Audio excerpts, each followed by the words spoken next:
सभी गुरु भाइयों को हरिहर स्वागत है आप सबका हमारे YouTube चैनल पर। जानने की कोशिश करेंगे कि हम सबके आराध्य बाबा श्री राधा रमण मिश्र जी के बारे में, उनके बचपन से लेकर समाधिस्थ होने तक का एक संक्षिप्त परिचय। एक समाधिस्थ संत श्री राधारमण मिश्र। सोचिए, जिनके नाम से विश्व का पहला पूर्वज मुक्तिधाम स्थापित हुआ है, और ऐसी जगह हुआ है जहां अपनी 111 वर्ष की लंबी शरीर आयु में वे एक बार भी नहीं आए, वहां कैसे आज प्रतिदिन हजारों लोग उन्हीं के नाम पर दुखों से मुक्ति के लिए ईश्वरीय चिकित्सा कराने खिंचे चले आते हैं। कानपुर के गांव करौली धाम में रहने वाले 2-4 लोगों को छोड़ दें तो संत श्री राधारमण मिश्र जी के बारे में बहुत ज्यादा कोई नहीं जानता, गांव वाले भी नहीं, गूगल भी नहीं। वर्ष 1994 में वे समाधि में लीन हो गए। स्वेच्छा से समाधि ली। तंत्र के घोर साधक रहे, सदा सत्य की खोज में लगे रहे। इतनी तल्लीनता से कि बहुत जरूरी होने पर ही कुछ बोलते थे, बहुत जरूरी होने पर ही किसी से मिलते थे। शरीर जीते जी न कोई पीठ स्थापित की, न कोई दरबार सजाया। फिर अब क्यों?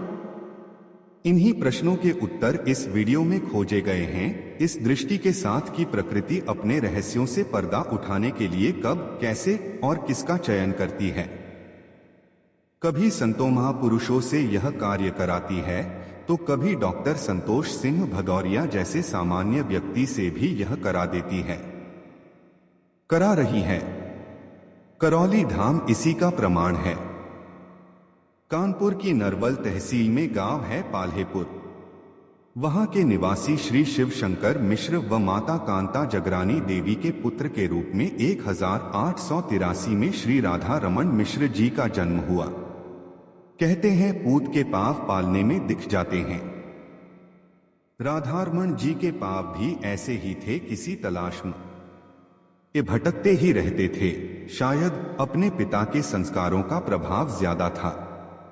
पिता तंत्र विद्या के जानकार थे, इसीलिए राधारमण जी का बचपन वैसा नहीं रहा जैसा गांव के सामान्य बच्चों का रहता है।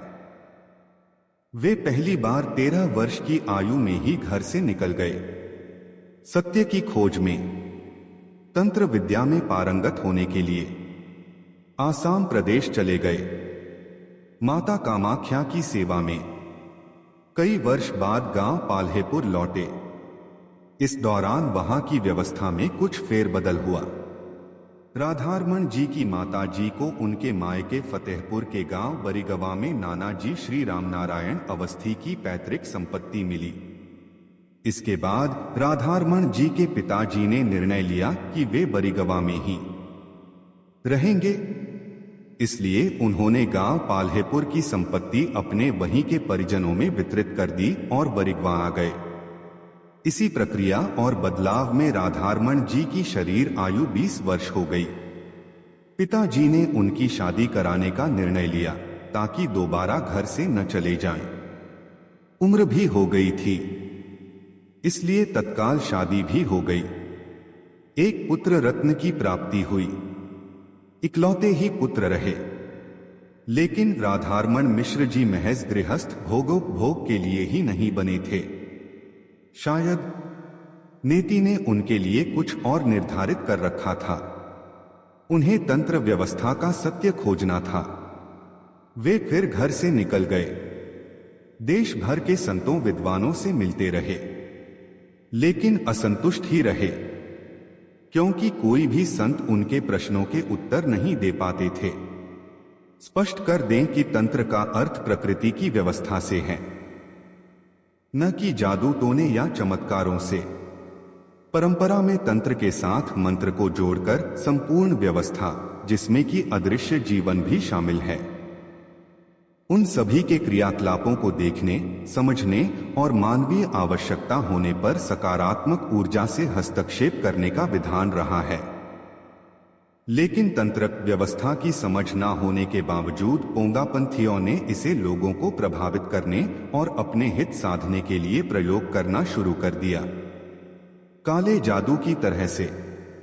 राधारमण जी को यह सब तो करना नहीं था, बल्कि तंत्र व्यवस्था का पूरा सत्य समझना था, इसीलिए तलाश में लगे ही रहे। इसी तलाश में आसाम प्रदेश के कामरू कामाख्या मंदिर पहुंचे। वहां तंत्र व्यवस्था के महारथियों से मुलाकात हुई। उन्होंने बताया कि तप और साधना करो। ये करते रहे निरंतर करीब 30 वर्षों तक। 50 वर्ष की शरीर आयु होने तक केवल साधना और तप इतनी लगन थी। बाद में गुरुमाता कामरू कामाख्या का संरक्षण आशीर्वाद प्राप्त हुआ।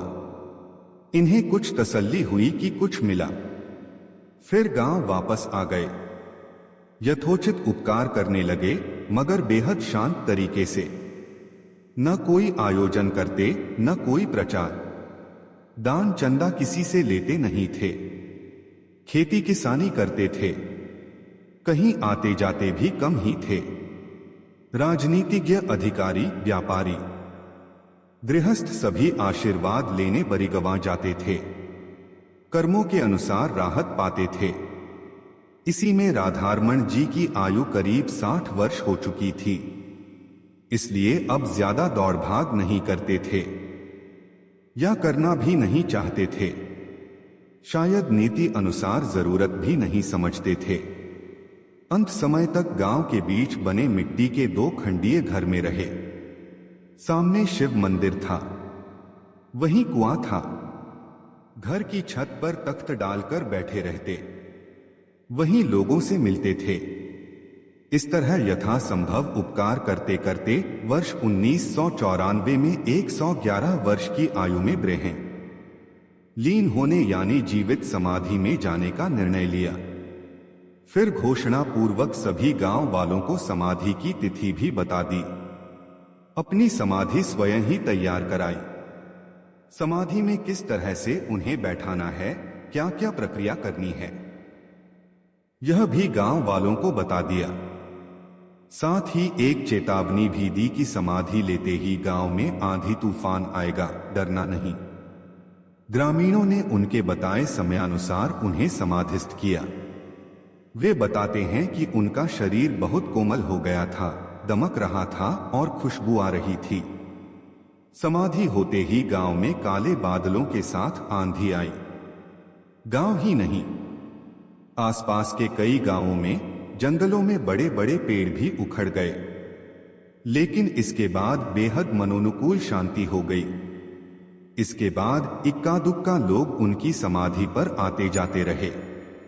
उन्हीं में उनके सबसे प्रिय शिष्य रहे डॉक्टर संतोष सिंह भदौरिया भी थे, जो नियमित रूप से वहां जाते रहे थे। इस तरह 24 वर्ष बीत गए। फिर अचानक एक रात श्री भदौरिया जी को स्वप्न दीक्षा देकर तंत्र व्यवस्था विद्या से पर्दे उठाने आरंभ किए, लोगों को लाभान्वित करना आरंभ किया। ईश्वरीय चिकित्सा विज्ञान एवं अनुसंधान केंद्र करौली धाम उसी श्रृंखला की ही पहली कड़ी है। आगे की चर्चा के लिए वीडियो को लाइक, शेयर और चैनल को सब्सक्राइब करें। तब तक के लिए सभी गुरु भाइयों को हरि हर।